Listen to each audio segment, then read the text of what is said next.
The movie Lawnmower Man practically begged to be made into a computer game. Based on an intriguing sci-fi premise which had nothing to do with Stephen King's short story, the movie featured dazzling computer-generated graphics, sinister government plots, of course, and breathtaking sequences of the characters' adventures in the virtual world of cyberspace. There are many words I could use to describe Lawnmower Man the game, but dazzling and breathtaking are not among them. In fact, the most honest of them cannot be included in a family-oriented publication. This is your character, Dr. Angelo, as he appears once Cyberjoke sucks him into his virtual domain. Fans of the movie may notice that this representation of Dr. Angelo looks nothing like Pierce Brosnan. In fact, very little in this game resembles the movie very closely.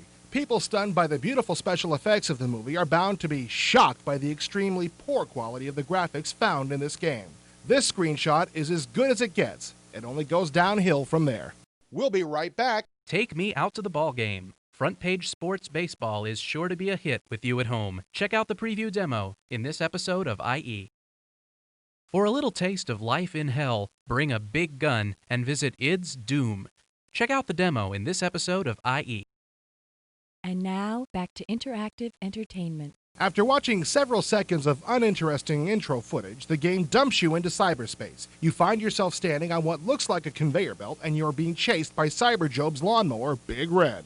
Without input from you, your character begins running down the belt. Various obstacles must be either jumped or slid under. The computer, however, apparently doesn't trust your poor human instincts to make these decisions. A pleasant female voice tells you when to jump and when to duck. Pressing the appropriate key when prompted will guide you safely through this first level. Don't worry about hitting the key exactly when the computer says to. Split-second timing is apparently not a requirement of this game. After completing each level, you are rewarded with a brief clip from the movie. These movie clips are completely gratuitous, having nothing whatsoever to do with gameplay. It seems they were inserted here just to allow the marketing team to use the term multimedia when describing the game. The quality of these video segments is quite poor, worse than some porno CDs I've seen, and that says a lot. The clips are grainy, have extremely poor color, and have had a pseudo-psychedelic delay effect added to the soundtrack, which makes much of the dialogue indecipherable to anyone who hasn't seen the movie several times. After the video clip is finished, Dr. Angelo morphs into a sort of cyber glider to fly through a tunnel. This sequence is every bit as interactive and challenging as the first. Your glider centers itself automatically in the tunnel, and that female voice will once again guide you through everything you have to do. Again, timing is not a factor, as the computer will ignore an early key press. Twice in this sequence, you'll have to shoot gates that threaten to snap shut on you. Again, the computer will tell you what to do when, and any over-anxious shots will simply be ignored. Each time you respond correctly to a turn in the tunnel, the view automatically switches to an external camera to give you a view of yourself flying through the tunnel. This would be a nice touch if the graphics weren't so terrible. Your reward for the second round of pushing buttons like a rat getting food is another bad video clip. This one shows a bit of the movie sequences in which Job and Peter play a virtual reality game. In it, Job and Peter race across a dangerous virtual landscape in high-powered cyber gliders. This is obviously where the game designers got the idea for the sequence that was just completed. The problem is, this video sequence of Job and Peter's game looks like much more fun than the glider ride you just took. It's as if the programmers put the clip in to say, well, we were going to give you a fast-paced game sequence like this into the CD-ROM, but then we just decided to make things easier on you.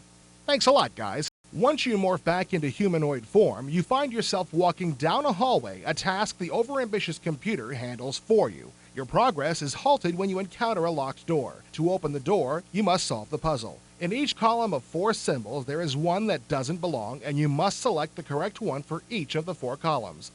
Although vaguely reminiscent of the IQ tests I took in grade school, this isn't exactly what I'd call recreation, and people who don't like puzzle games aren't likely to be converted by this. And puzzle game fans are bound to find this sort of puzzle an insult to their intelligence. If you get the door puzzle wrong, the floating form of the director of the shop will appear and menace you. Because this is a multimedia experience, he will mutter a line of movie dialogue at you. These lines don't really fit into the game context and don't contain any clues to the puzzle, so don't try reading any hidden meanings into them. Again, that cheesy delay effect is used, and even though I've seen the movie many times, I found myself straining to decipher these strange sound bites. By the way, if you fail the puzzle 3 times, the director will draw an end to the 1 life you get in this game. Remember that handheld game called Simon where you had to play back a tune by pressing the color pads in the correct number?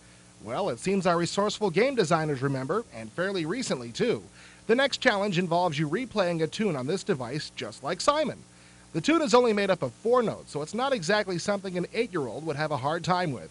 Once in a while, though, the program will screw up and play back the first 2 or 3 notes only by flashing their light very quickly and giving the player no audio clue whatsoever. When a puzzle is only difficult when the program messes it up, you know you're playing a bad game.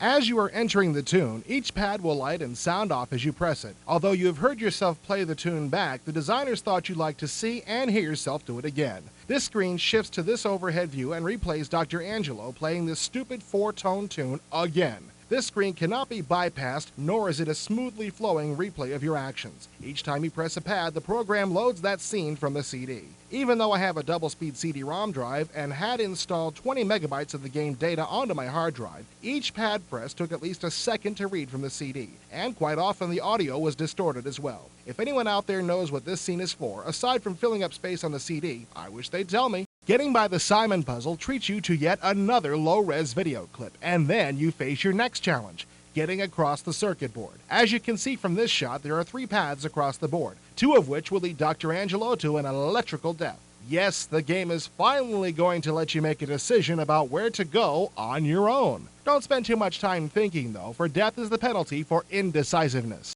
Pressing the forward, left, and right arrow keys will allow you to get a better view of the circuit board. You must determine which path leads to the correct portal on the other side of the board. The problem is, it looks like any of the 3 pathways could lead to victory. I found it impossible to reason out which path to take in the short time the game allows, and ended up finally beating this puzzle simply by guessing and playing the odds. This may be okay for a gambling game, but in this context, it did nothing to impress me. Once you've made your choice of paths by turning in the appropriate direction and pressing the space bar, Dr. Angelo flies around the board for upwards of 15 seconds. Again, this would be a nice touch in a game with impressive, or at least decent, graphics. Here, however, it's only another irritating cutscene in a game filled with irritating cutscenes. Like the overhead replay at the Simon panel, there is no way to bypass this gratuitous little fight to find out whether you are going to live or die. If you're still interested in playing the game at this point, you'll be confronted with a series of moving pedestals which you must cross. Don't expect any more interactivity here than anywhere else in the game, though. That friendly little computer voice once again pipes up like an overprotective mother leading her hapless child through traffic. Instead of interacting with this computer game, you are manipulated by it, and I, for one, found no enjoyment in that experience. If you follow the computer's instructions, you should have no trouble making it past the pedestals. The last platform you jump transports you to a reincarnation of the first level, in which you must again flee from Big Red and jump and dodge various highly pixelated things that want to kill you. This time, however, the computer offers no prompting on when and where to jump and duck. You might think this is a blessing, but think again. What could have been a good, challenging arcade sequence is ruined by horribly mangled graphics and the programmer's love of cinematic camera angles. Your character blends in so well with his surroundings that it's remarkably difficult to keep track of him. Also, with nearly every jump or slide you complete, the camera changes to a different angle, some of which do not exactly give you the best view of what's in front of you. After being dragged through many scenes which I found no fun at all, this poorly realized scenario was the piece of dung that broke this camel's back. At this point, the Lawnmower Man and I parted company. Now I know how well I'd stand up under torture. I still find it hard to believe that a game that looks so good in its press sheets could be so bad. The graphics that I had seen on the press releases and on the game's box look fantastic, but when blown up to full screen size, they become horribly pixelated and downright ugly.